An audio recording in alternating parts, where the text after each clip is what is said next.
আসসালামু আলাইকুম, চলে আসলাম নতুন আরেকটি ভিডিও নিয়ে। আজকে রান্না করব সিলভার কার্ভ মাছ সিমি মটর দিয়ে, টমেটো দিয়ে আর ভাত, আর ছোট বাচ্চার জন্য সবজি খিচুড়ি। তো আমার বাচ্চার নিউমোনিয়া হয়েছিল অনেক আগে, তো যার কারণে ডাক্তার বলেছিলেন যে ওকে যতদিন পারা যায় সবজি খিচুড়িটা দিতে, তাহলে ওর পুষ্টির যে ঘাটতিটা রয়েছে সেটা ফিল আপ হয়ে যাবে। যার কারণে আমি ওকে এখনও খিচুড়িটা দিই। ও মাঝে মধ্যে একটু একটু ভাতও নেয় মুখে। তো যাই হোক, অনেক সময় মাছ বা একটু মুরগি দিয়ে ওকে ভাত তুলে দিই। এটা সেহরিতে আমি মাছ দিয়ে ভাত খাবো এখন। আর সাথে ডাল আছে, সেটাও নিব। সেহরি করার জন্য আমি এখানে বসেছি। তো খাবার খেয়ে দিয়ে তারপর আমি ঘুমিয়ে পড়বো নামাজ পড়ে। তারপর সকালে উঠে আবার বাচ্চাদের নিয়ে একটু বাজারে বের হব, স্কুলে যাব। একটু কাজ আছে, স্কুলের বেতন দেওয়া বাকি। তো যার কারণে ওদেরকে নিয়ে আমি বের হয়ে গিয়েছিলাম সকাল সকাল। সকালবেলা তেমন একটা দোকানপাট খোলা থাকে না, আমাদের এখানের সব দোকানই বন্ধ। আবার দেখা যায় রাস্তাঘাট একেবারেই ফাঁকা থাকে। আর এখন মনে হয় যে রাস্তাঘাটে বের হলে যে মানুষজনই নেই, এমন এক অবস্থা। মানে ঈদ আসলে যেমন একটা রাস্তাঘাট ফাঁকা থাকতো, এখন রাস্তাঘাটে বের হলে এমন আমার কাছে মনে হয় যে মানুষজন মনে হয় সব গ্রামে থাকে।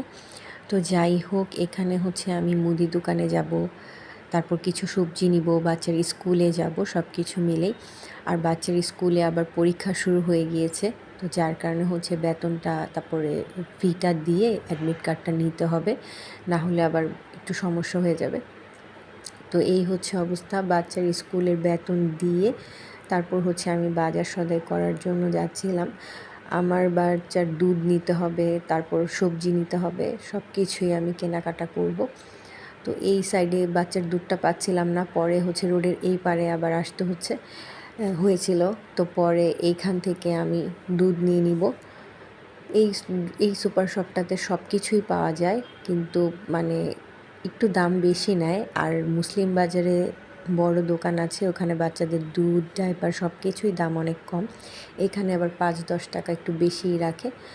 যেহেতু হাতের কাছে কোনো সমস্যা নেই, তো এই তো আমি সব কিছু নিয়ে নিলাম। বাচ্চারা আবার চকলেট নেবে, ওরা আবার আজকে জেমস খাবে, তো ওদেরকে দুইজনের 2টা জেমস কিনে দিলাম। অনেক দিন ধরে বলতেছিল যে আম্মু জেমস খাবো। এই যে এগুলা সাইকেলের মধ্যে জেমস, তো ওদেরকে দিয়ে দিলাম। 30 টাকা করে নিয়েছিল। এখানে আমি হাফ কেজি সিম নিয়েছিলাম, হাফ কেজি গাজর, 1 ডজন ডিম, আর এখানে একটা ফুলকপি, কাঁচামরিচ, তারপরে 3 মাস হয়ে গিয়েছে বাচ্চাদের কৃমির ওষুধ, আমাদের কৃমির ওষুধ নিয়ে নিয়েছিলাম। কারণ 3 মাস পর পর কৃমির ওষুধ সবারই খাওয়া উচিত, ছোট বড় সবারই। বাচ্চার দুধ, আর এখানে মটরশুঁটি নিয়েছিলাম হাফ কেজি। তারপরে এখানে কলা নিয়েছিলাম 5টা। কলার দাম এত বাড়তি, এটা সুবরি কলা, তো 120 টাকার ডজন ছিল, টাকা কম ছিল, পরে আমি 5টাই নিয়ে নিয়েছিলাম।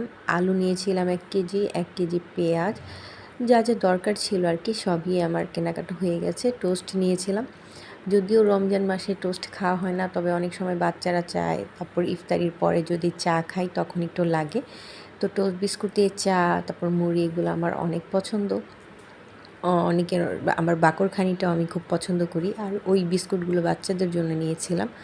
তো ওরা আজকে বলতেছিল যে একটু গাজর খাবে, তো ওদেরকে একটু ছোট ছোট করে গাজর কেটে দিলাম। তো বললাম যে খাও। পরে বলতেছিল যে আবার অনেক সময় খায় না, তো একটু কেটে দিলে অনেক সময় খেয়ে নেয়। তারপর সবজিটা রান্না করলাম, আজকে ভাজি রান্না করেছি। আর একটু গরম মশলা ব্লেন্ডার করতে হবে, জিরা, এগুলো শেষ হয়ে গিয়েছে। যদিও গ্রামের বাড়িতে ঈদ করব। সবাই ভালো থাকবেন, আল্লাহ হাফেজ।